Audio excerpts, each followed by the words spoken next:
lang. Medyo matigas.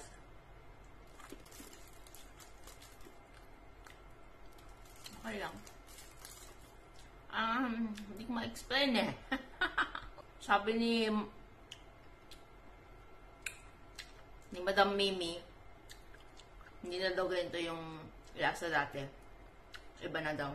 Mas masarap daw yung dati. Okay. Ngayon pala ako nakatikim nito eh. Nothing special. Please. Okay naman.